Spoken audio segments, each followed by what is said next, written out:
quando eu entrei na faculdade, eu pensei, cara, eu nem vou me informar, eu vou fazer como nem Bill Gates, eu vou cair fora cedo desse negócio, eu vou cofundar uma empresa de produto, tecnologia, levar dinheiro de VC, levantar dinheiro de VC e fazer IPO, tipo, 2 anos, e é isso, é óbvio. Esse é o caminho para frente. Daí eu entrei em 1998 na faculdade, cheguei na metade da faculdade, e daí começou a quebrar as empresas e mudou completamente o ambiente. Daí eu pensei, putz, eu vou ter que conseguir um emprego. Olá para você que vive o mundo das startups, está no ar o Remessa Talks, uma produção da Remessa Online, principal plataforma digital brasileira de transferências internacionais, parceira das startups e dos investidores nas operações de aporte de capitais. Eu sou Rui Gonçalves e meu convidado de hoje é Alex Tabor. Ele é o CEO da Tuna, uma startup que criou um motor de pagamentos que maximiza a rentabilidade do funil de pagamentos online. Não entendeu? Então aguenta aí que a gente vai explicar melhor o que é isso. O Alex é um empreendedor com uma longa trajetória nos negócios digitais inovadores. Começou em 2004 e em 2010 ele lançou nada mais, nada menos do que o Peixe Urbano. Então fica com a gente porque esse papo promete. Começa agora o Remessa Talks, a websérie da Remessa Online sobre o mundo dos negócios das startups. Alex, muito bem-vindo ao Remessa Talks. Obrigado mesmo aí pela sua presença aqui. E eu quero começar te perguntando o seguinte. Você lá em 2010 lançou o Peixe Urbano. Agora você é o CEO da Tuna. Tuna é atum em inglês. Qual que é essa sua relação aí com peixe? Primeiro, muito obrigado pelo convite, Rui. É uma honra estar aqui falando e seguindo depois umas entrevistas com grandes empreendedores que eu vi que você já entrevistou no passado na Remessa Talks. Agora, a sua pergunta, Tuna tem a ver, sim, né? Atum é um peixe, isso remete ao nosso passado, que a maior parte das pessoas que fazem parte de Tuna hoje se conheceram e trabalharam junto durante muitos anos no Peixe Urbano. E foi lá que a gente teve uma longa jornada que iniciou em 2010 com o MVP, né, o produto mínimo viável, que foi que a gente foi a primeira empresa para testar o modelo de negócio de venda de cupons no Brasil. Então, não era certeza de que teria adesão ao mercado brasileiro, esse produto, e a gente precisou de uma solução rápida para botar algo no ar e ver se, de fato, os usuários iriam converter e comprar numa plataforma dessas. Então, a gente priorizou o meio de pagamento chamado um subadquirente, a gente usou PagSeguro no início, que ele engloba as funções de pagamento online e antifraude numa única solução. A vantagem sendo que você levanta e começa a trabalhar rápido. Daí, depois de você começar a vender milhões por mês, que a gente fez rapidamente, você percebe que poderia aprovar mais, porque quando você usa uma solução dessa, eles estão não olhando com uma lupa o seu tipo de negócio, o seu tipo de transação, cada transação independente, assim como são as características de risco e tal, e isso acaba tendo uma posição mais conservadora do que seria ótimo em relação à aprovação. Então, você vê taxa de aprovação baixa com esse tipo de solução. Aí você parte para outra configuração que usa um gateway de pagamentos adquirentes, como Cielo, Red, Stone, GetNet, etc. E daí antifraude de mercado, como ClearSale, CyberSource, Conduto, para você poder analisar melhor o risco de cada transação. E essa configuração padrão, né? Então, nesse momento, a gente jogou fora uma configuração e a programação que a gente fez para integrar com o subadquirente, a gente passa para outra configuração. Então, o que a gente viu depois, a gente primeiro tentou focar em nosso core, que era de vender serviços do mundo offline para um público que compra no mundo online, que é era bem peculiar, não tinha muitas outras empresas fazendo esse tipo de coisa, e de cupons a gente foi de fato a primeira empresa para fazer isso no Brasil. Então, aquilo foi bem peculiar, a gente precisava dedicar nossos engenheiros a isso. Agora, pagamentos e risco, fraude, essas coisas, todo mundo tem esses problemas, é muito complexo, o Brasil é muito desafiador com essas coisas, então a gente resolveu terceirizar para os experts, né? Quem mais saca dessas coisas, a gente contrata eles e esquece esse negócio, deixa eles focarem. E a gente estava feliz com isso por um ano, até o momento que a gente viu muito chargeback, que é o custo da fraude, que alguém usa um cartão de crédito de outra pessoa para fazer uma compra, depois o portador reclama com o banco, isso gera um cancelamento, isso é debitado dos recebíveis da loja, o e-commerce que paga essa conta sempre. Então a gente viu esses custos aumentando muito e a gente viu a taxa de aprovação caindo muito também no antifraude. Então ele não estava conseguindo frustrar o fraudador, que daí teria menos fraude, e no mesmo tempo ele estava cancelando muitas compras legítimas, e por isso a gente viu a taxa de aprovação cair. Então foi uma situação insustentável para o e-commerce, você tem que ter um funil de pagamentos relativamente saudável, e a gente resolveu, a gente debateu e chegou qual seria o melhor plano para melhorar isso. Ajudar os experts a terem um desempenho melhor. Então, eu fui para São Paulo, sentei com o pessoal lá da empresa, a gente ensinou eles a 4 mãos como que avalia o nosso risco. Tem pessoas dentro de cada empresa de antifraude que tocam sua conta, e essas pessoas aprendem e também saem da empresa, tem que ser outra pessoa contratada, treinado. Então, tudo que você quer é uma caixa preta, esquece e deixa o especialista fazer o seu trabalho, mas na prática você fica na mão de o que está acontecendo lá dentro da caixa preta. Então, a gente acabou tendo que ajudar eles para melhorar, mas também a gente foi para o mercado, contratou um consultor super especialista nisso, montamos um roadmap de possíveis melhorias no funil de pagamentos, e a gente montou um squad de programadores, gente de produto, data science e finanças, para conduzir a melhoria contínua e executar tarefas. A gente fez um teste AB entre antifraudes, isso aumentou a aprovação, a gente conseguiu segmentar volume. Eu vou entrar mais nos detalhes, mas foi esse processo de otimizar no peixe urbano que foi um trabalho que a gente construiu esse software não por vontade, mas porque não tinha um produto no mercado que fazia o que a gente precisava fazer.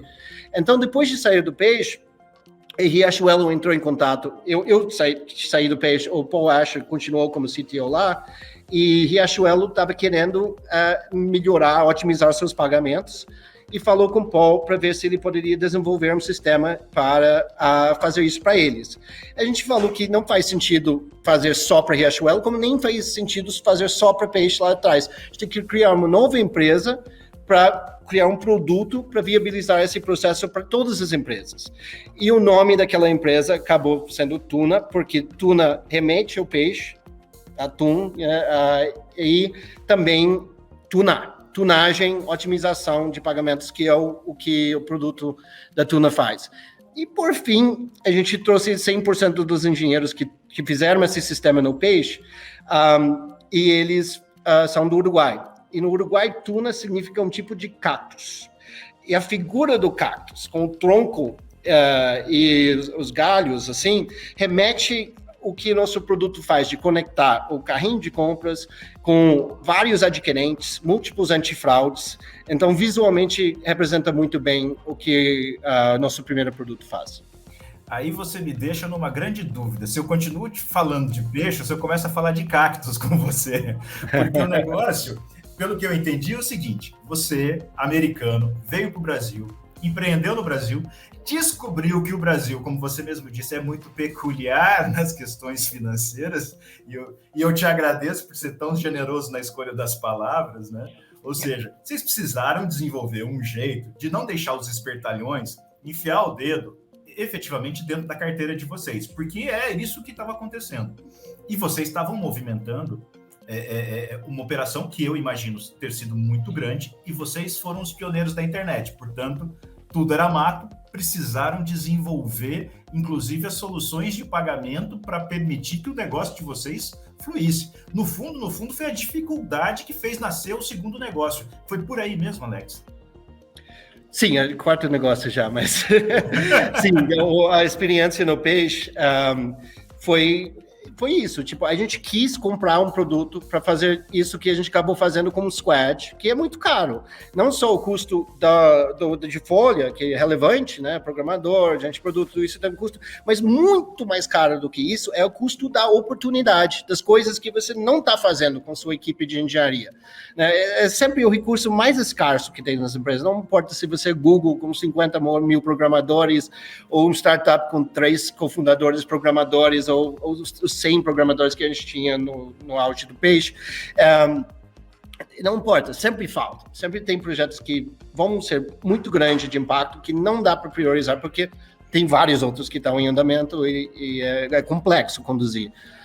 Então, absolutamente, a experiência do Page é o que mostrou para a gente o tamanho do valor da atividade de você tunar os pagamentos, e daí a gente montou uma equipe que tem pessoas talentosas em produtos B2C, que a gente trouxe do Page também, que conseguem elaborar interfaces intuitivas, que pessoas conseguem configurar as regras e otimizações sem programar, inteiramente no code, tem que fazer código para integrar com tudo, mas uma vez integrado, todo esse processo de melhoria contínua, segmentação, otimização, é feito sem programação. Então, a gente quis montar a equipe que é capaz de fazer esse produto, porque a gente também falou com o CTO de grandes outras empresas, assim, são poucos, mas as empresas que faturam muitos bilhões, eles têm squads que fazem isso, porque igual o Peixe, eles tiveram uma experiência no passado, que alguma coisa desandou, e eles precisaram reagir e melhorar, e o jeito de fazer, eu tenho 200 engenheiros, então vou botar uns engenheiros para resolver isso, né? Então, na Tuna, não, a gente está montando um produto que libera os engenheiros para resolver os outros milhões de oportunidades e problemas que as empresas enfrentam. E acho que hoje o seu principal cliente é a Riachuelo. Vocês estão operando 100% de todas as transações digitais de pagamentos da empresa, é isso mesmo? Sim, desde o ano passado a gente está rodando todo o motor de pagamentos que, assim, ela teve uma solicitação diferente do que a maioria das empresas. Ela é muito grande, né? Empresa capital aberta, 40 mil funcionários, todo mundo conhece, né? E daí ela pensou que, estrategicamente, ela queria o software rodando no seu ambiente. Então a gente criou o software, licenciamos o uso do software. Se a Riachuelo quiser evoluir em outra direção o código, ela pode editar o código-fonte, mas está rodando lá no ambiente dela. Mas a gente sabia que a grande maioria das empresas vão preferir integrar com um serviço, né? Daí não teria a complexidade de manter o software no seu ambiente. Daí a gente passou para montar o nosso SaaS, né, Software as a Service, para empresas poderem aderirem sem instalar o software. E essa foi a maior atividade do ano passado, quando a gente instalou isso no on-premise lá na Riachuelo, até este ano, que agora a gente tem o SaaS rodando. A gente fez um processo de certificação do PCI, Payment Cards Industry, que é uma associação das bandeiras, Visa, Master, etc.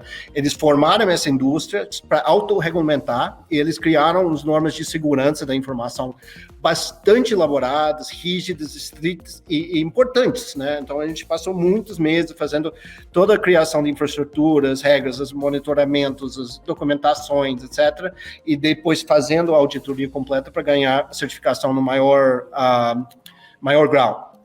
E a gente fez. E agora a gente está focado em trazer mais clientes para SaaS. Então, mês passado era só Riachuelo, agora a gente tem 3 clientes em produção e a gente tem mais 12 integrando. Então, logo a gente deve estar com dezenas de... Quer dizer, leva um tempinho porque eles têm que integrar. Então, alguns meses para quem está integrando hoje entrar em produção, mas enquanto eles estão passando por essas partes do funil comercial, tem outros entrando e a gente vai ampliando o número de novas integrações iniciando também. Eu imagino, então, que com o crescimento das vendas online, a demanda por um serviço como o seu deve ter crescido muito, porque você já tinha um segmento que já tinha uma certa robustez diante do tamanho que é o comércio no Brasil. E aí, com a pandemia e essa situação toda, você começou ampliar o número de transações online. A pandemia foi aí um boost no crescimento aí da Tuna? Sim, acho que como você falou, mesmo no ambiente anterior, ainda é uma área crescente, tem muitas empresas varejistas tradicionais que entenderam a importância do e-commerce, está desenvolvendo, mas a gente teve algumas conversas com esse perfil de empresa, varejista, com milhões de clientes no mundo offline, né, que quando foram forçados a fechar as lojas e mesmo depois de reabrir, muita gente optou por não circular, né? E daí foram para o online para comprar. A relevância do e-commerce subiu muito e teve várias conversas que eles falaram, olha, se você me contasse sobre o seu produto no ano passado, eu diria, putz, não dá, a gente tem milhões de coisas fazendo aqui, né?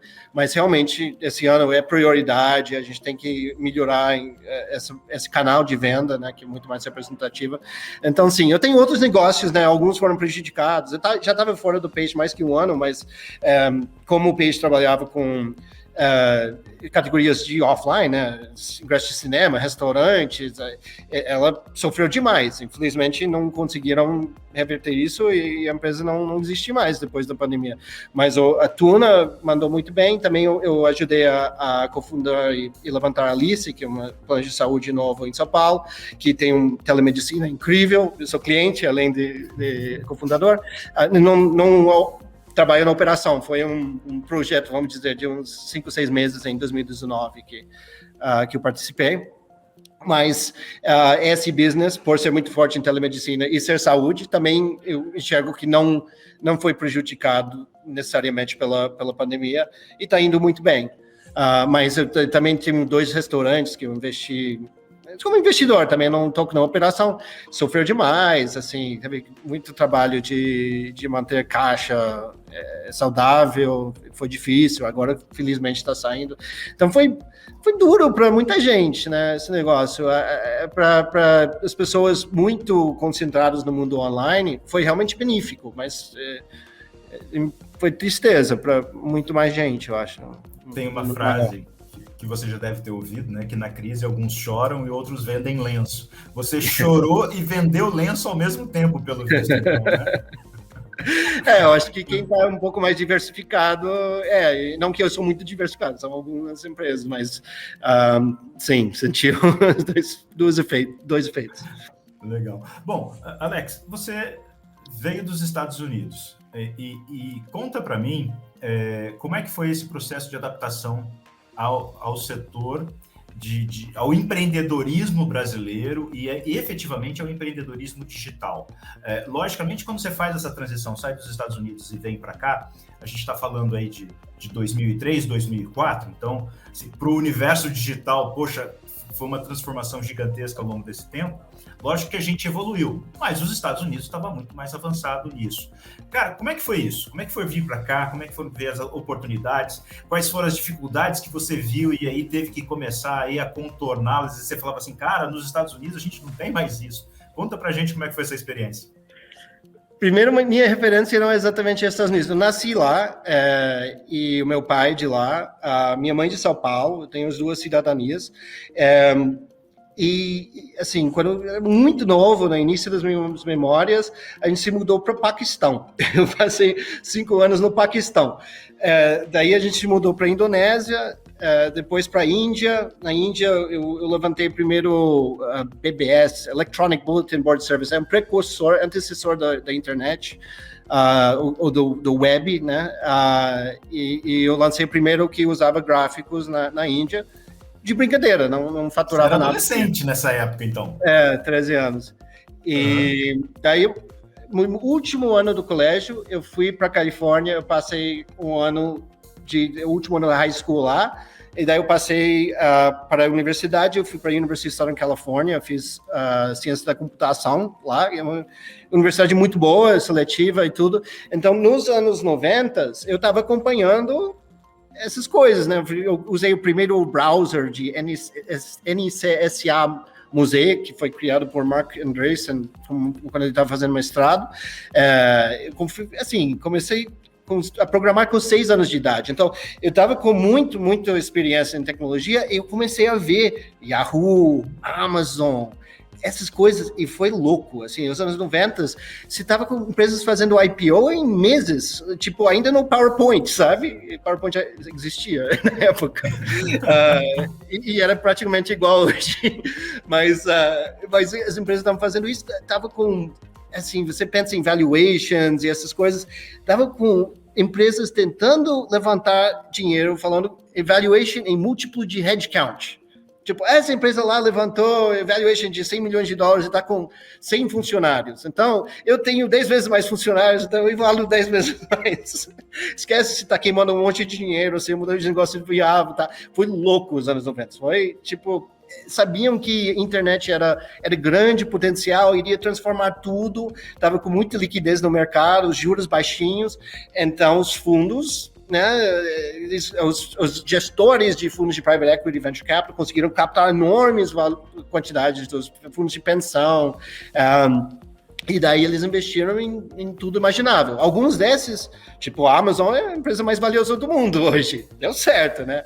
Mas muitas outras, infelizmente, não.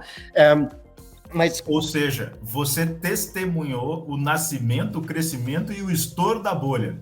Sim.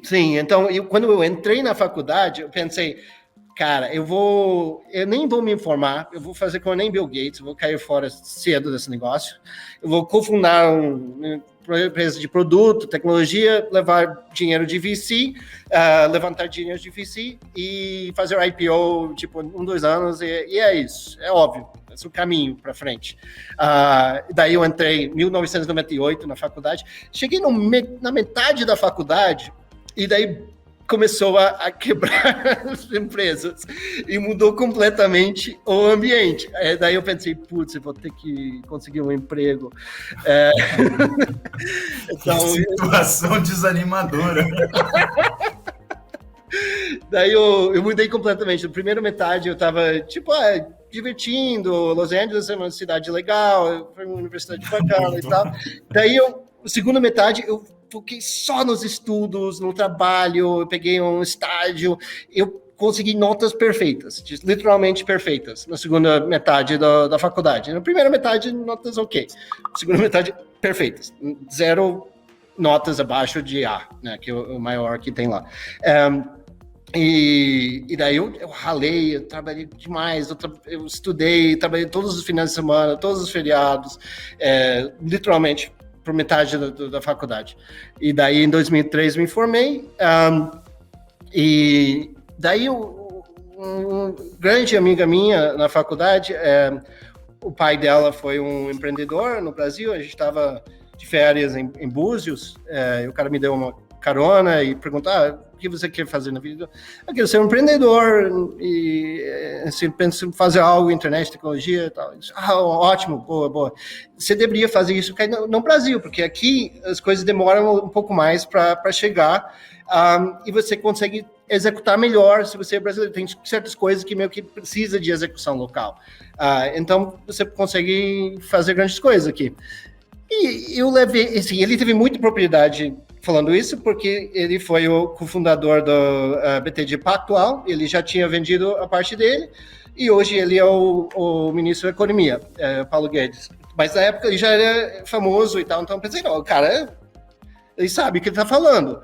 Daí quando eu realmente estava me formando, eu olhei as oportunidades, pegar um emprego e trabalhar para ser promovido e tal, ou outra opção, de repente empreender no Brasil, e na época o dólar estava muito alto em relação ao real, né? O Lula acabou de ser eleito, estava muito nervosismo no mercado, então o real desvalorizou bastante, e eu vi uma oportunidade de repente fazer uma fábrica de software desenvolvendo sistemas para empresas dos Estados Unidos e para a Inglaterra.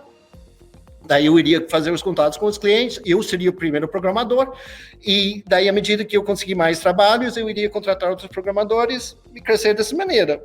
Eu não tinha dinheiro, acabei de me informar, então me parecia um bom primeiro negócio. Também os fundos não estavam indo muito bem na época, né? No ano seguinte, 2004, tudo melhorou com o IPO do Google. Aí, de repente, os fundos conseguiram captar de novo, e daí foi, assim, muito bem, um breve soluço em 2007 para 2008 com a crise financeira. Mas esse foi o contexto. Então, mas voltando para o seu ponto, assim, das coisas talvez mais complexas no Brasil do que nos Estados Unidos. Minha referência não foi os Estados Unidos. Tipo, eu morei no Paquistão, assim, segundo ano lá, o ditador, o que tinha assassinado o presidente eleito democraticamente antes, ele foi assassinado sabotagem do avião dele, e depois teve, assim, é louco o Paquistão. O Brasil é pura em comparação, sabe? A gente chega lá, calma que a gente chega lá.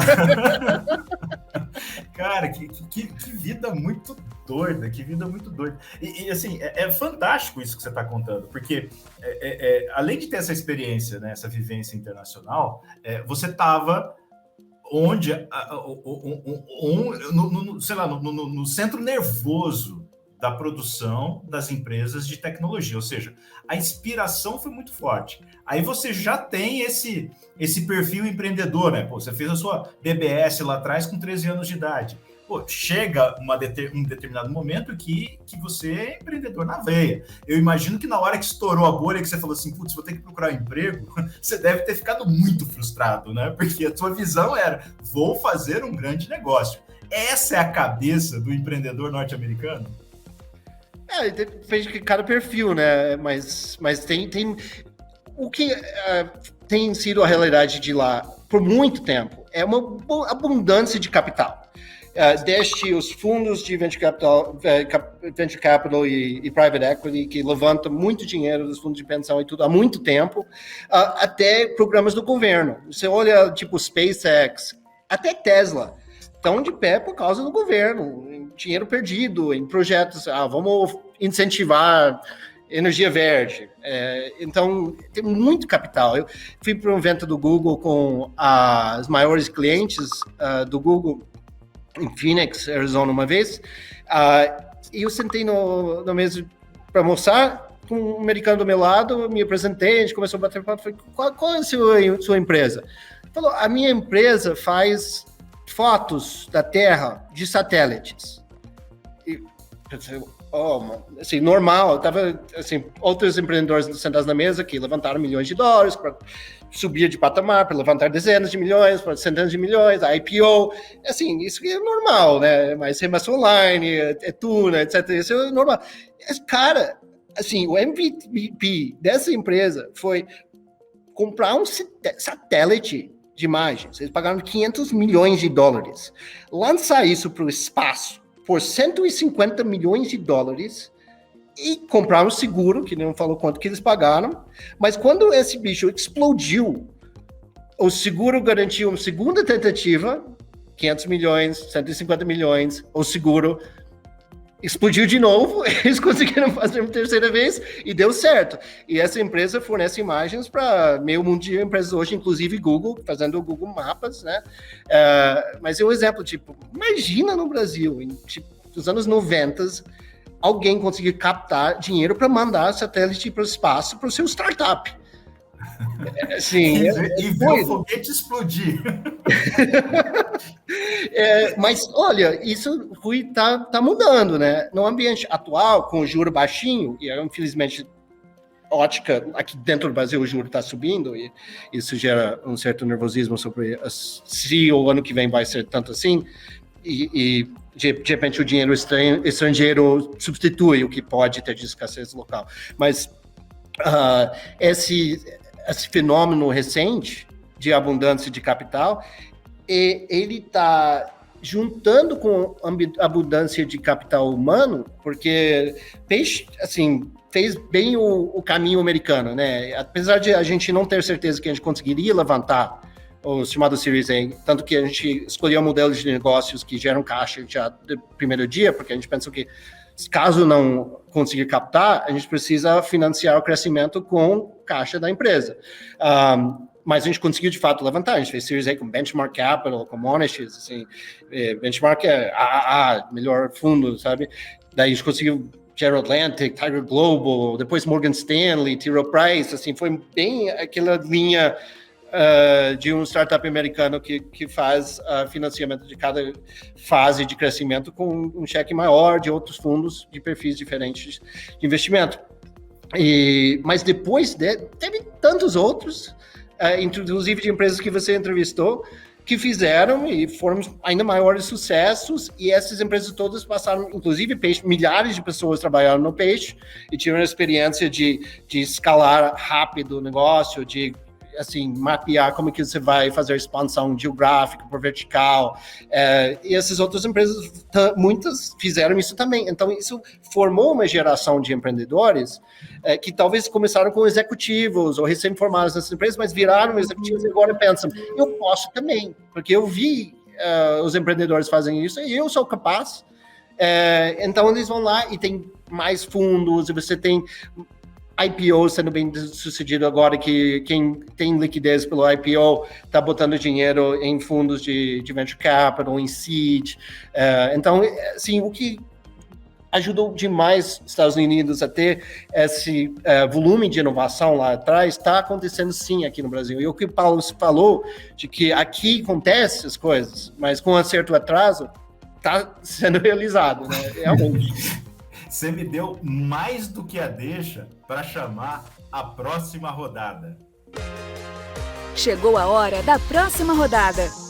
Agora me fala uma coisa, já que vamos nessa linha de falar de investimento. Você falou que está acontecendo aqui no Brasil, o que aconteceu lá nos Estados Unidos já há bastante anos. Lógico que ninguém ainda está botando dinheiro para explodir satélite aí, tentativa de lançar foguetes ao espaço.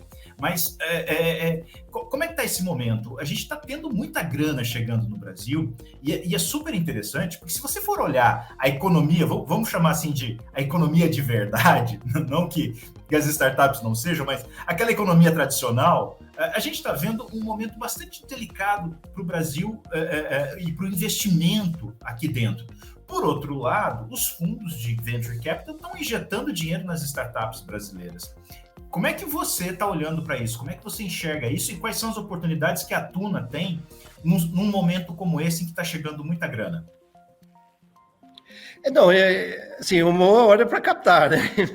Mesmo se não tá precisando. Assim, a melhor hora de levantar dinheiro é quando você não precisa necessariamente. A pior é quando você está se preocupado em pagar as contas nos próximos meses, né?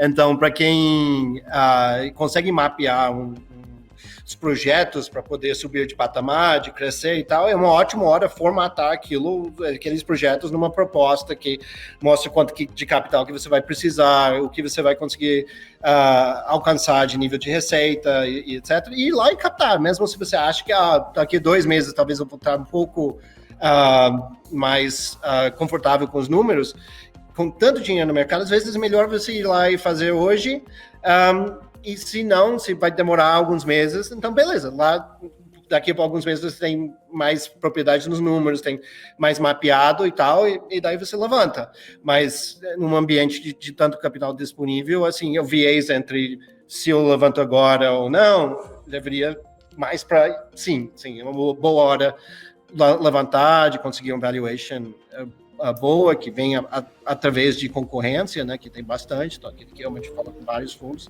A qualidade dos fundos é muito boa, né, o Júlio, meu cofundador no Beixaban, ele lançou no Fundo Atlântico ano passado, já fez vários investimentos bons. Você tem várias empresas, fundos americanos que estão vendo a região com muito mais entusiasmo, e eles estão dando, às vezes, valuations para empresas no Brasil maiores do que a empresa equivalente nos Estados Unidos, e o motivo é que aqui, como o Paulo falou, tem muito mais para fazer, né? Tem lá, tipo, se lançar um banco digital, vai ser mais um de 100, e assim, aqui parece que tem tantos bancos digitais, mas se você contar os que têm relevância mesmo, não são tantos ainda, sabe? Então, eles têm muito mais mercado para conquistar, e lá, se lançar um banco digital, você vai brigar para tirar um cliente de outro banco. Aqui, você tem tantas pessoas que não têm banco, que você consegue acompanhar o início da jornada das pessoas em ter um banco, em ter essa vida financeira. E daí você gera muito mais valor. Então, eu acho que, sim, uma ótima hora levantar. E daí, falando sobre Tuna, a gente está na mesma situação dos outros. Então, a gente poderia aguardar para levantar no meio do ano que vem, porque a gente está bem capitalizado, mas a gente tem um projeto de esse motor de pagamentos que aumenta a rentabilidade, maximiza a rentabilidade do seu funil,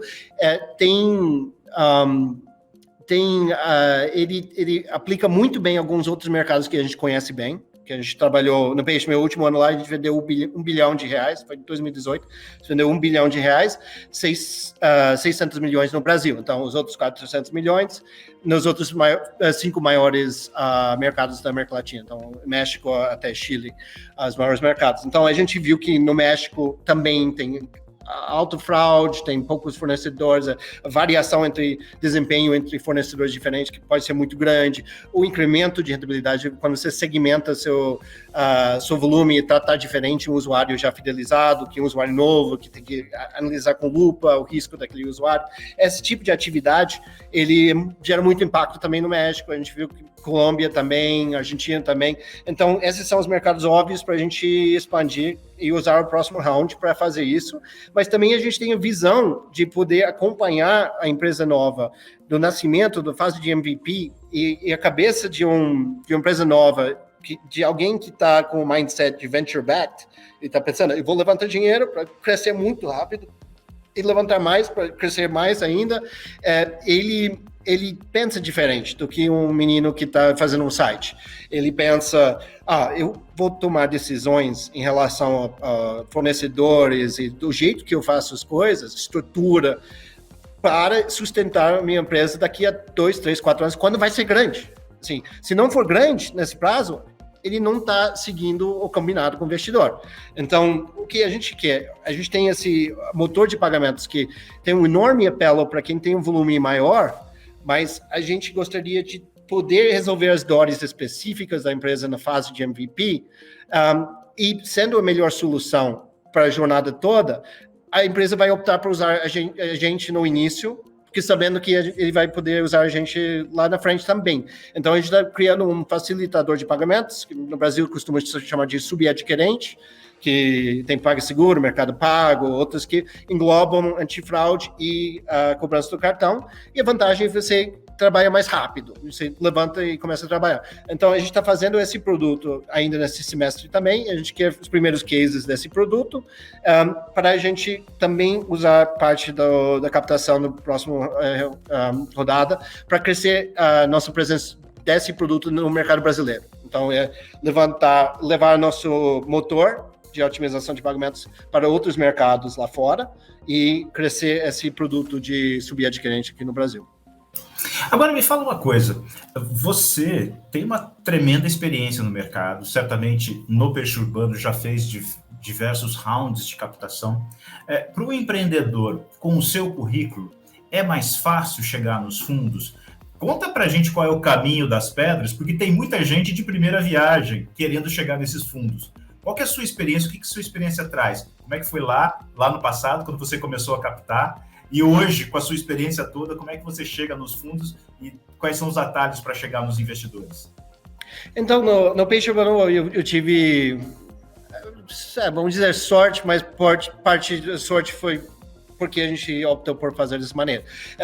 É que eu e Júlio, a gente juntou querendo fazer algo de tecnologia, talvez internet para o consumidor, talvez algo de mobile, que o smartphone tinha lançado e estava engrenando nos Estados Unidos, e ainda não tanto no Brasil, mas era óbvio que iria crescer muito. Então, a gente mapeou essas oportunidades e a gente identificou alguns que atenderam a mercados muito, muito grandes, que precisava de execução local para dar uma vantagem para a gente versus uma empresa do lado de fora, e que poderiam gerar caixa no primeiro momento, dado que era incerto que a gente conseguiria levantar capital. Mas outra coisa, assim, a gente sentiu confortável em definir o modelo de negócios depois, porque a gente teve o luxo de criar algo antes do produto mínimo viável. A gente criou a empresa mínima viável, que 2 cofundadores, um cara de tech e um cara de business. A gente dividiu 50% cada um, e a gente botou $50 mil cada um. E a gente botou um nome super genérico, Web Serviços Digitais Limitada, e a gente seguiu para testar os modelos de negócios que a gente achou mais promissor. De cupons nem foi o primeiro. Mas esse desenho do empresa mínima viável já partiu com um cofundador técnico completamente focado em como construir plataforma. Minha experiência antes no Power.com, quando eu vendi minha primeira empresa, até eu sair de lá, estava com 12 milhões de usuários. Era muito grande o volume, então eu tive uma experiência profissional de lidar com várias características. A gente foi a primeira empresa para levantar um investimento de um fundo de primeiro nível de VC do Vale do Silício no Brasil. A gente fez em 2007 com o DFJ. E o primeiro dia no trabalho, o CEO me pegou e falou, a gente tem que ir lá para reunir com os fundos no Vale, porque o cofundador dele, esse CTO, que deveria ir, na época era muito difícil pegar visto. Então, eu tenho passaporte, vamos lá. Então, eu tive meu estágio lá nessas coisas, mas acabou nem precisando usar parte do investimento. Eu podia focar completamente em como montar o sistema para ele aguentar, para ele escalonar, enquanto os concorrentes estavam caindo toda hora, não conseguiam atender o volume de visitas e tal. A gente não, toda hora a gente conseguiu crescer e ir para o próximo, e eu estava completamente focado nisso. Então, eu participei muito pouco no fundraising, muito pouco. Em alguma hora, algum investidor ia querer falar comigo, eu fui lá, eu falei, e beleza. Mas quem tocou isso foi Júlio. E por que ele teve tanta facilidade em chegar em Benchmark Capital? Que literalmente da Benchmark, é um fundo muito, muito elite. É porque ele se formou da Stanford, fez MBA, e ele é super networker, né? Ele sempre está falando com pessoas, super inteligente, é interessante falar com ele, então ele acaba tendo esses contatos. E a sua pergunta, assim, da primeira viagem, da segunda viagem, network é tudo. Assim, você até pode não ter essa bagagem no currículo ainda, mas se você for indicado, conectado a um sócio de um fundo de investimentos por alguém que já teve essa viagem, que tem experiência, que deu um retorno bom, especialmente para algum fundo, essa conexão é muito provável de gerar uma reunião. E daí, nessa reunião, a sua oportunidade é explicar o negócio e depois elaborar e conseguir levantar capital. Então, que faz diferença ser segundo de viagem, sem dúvida, porque o número de pessoas envolvidas é muito pequeno nos fundos. Então, se você tem essa experiência profissional, você acaba conhecendo as pessoas, daí é fácil você mandar um zap e marcar a reunião. E se você não tem isso ainda, o jeito de você levantar dinheiro é falar com quem tem as relações. E Brasil, no mundo eles dizem que 6 graus de separação para todo mundo, né? Eu acho que o Brasil é 1 ou 2. Então, se você conhece alguém que está bem conectado, esse alguém consegue te conectar a todo mundo que precisa conectar. Não, isso é fantástico. Alex, o tempo passou voando, essa conversa aqui, ela fluiu muito bem, e a gente já estourou o nosso tempo. E eu tenho mais um monte de perguntas para te fazer e vai ficar para um próximo encontro, porque é fantástica a sua experiência, fantástica essa experiência que você traz desse desbravamento que você teve no setor digital brasileiro com o peixe urbano e como o aprendizado que vocês tiveram no peixe urbano diante das dificuldades acabou levando você para um novo negócio que tem muito ainda para crescer e prosperar. Eu quero te agradecer demais esse seu tempo que você dedicou aqui ao Remessa Talks, desejar muito mais sucesso para você e convidar as pessoas que estão nos assistindo para curtir nosso canal, para compartilhar essas entrevistas. Aproveita porque essa entrevista com o Alex foi efetivamente super tranquila, super divertida, super alto astral e inspiradora. Alex, obrigado mesmo pela sua presença aqui, viu? Eu que agradeço, Rio. Muito obrigado pelo convite e para uma outra conversa no futuro, certamente vai ser uma honra poder fazer junto com você. Legal. Bom, o Remessa Talks fica por aqui. Se você curtiu a conversa, então não esqueça de curtir nosso canal, ativar sininho e compartilhar os conteúdos. E lembrando que essa é uma produção da Remessa Online, principal plataforma digital brasileira de transferências internacionais, a parceira das startups e dos investidores nas operações de aporte de capitais. Valeu e até a próxima! Esse foi o Remessa Talks, websérie da Remessa Online. A gente se encontra na próxima rodada.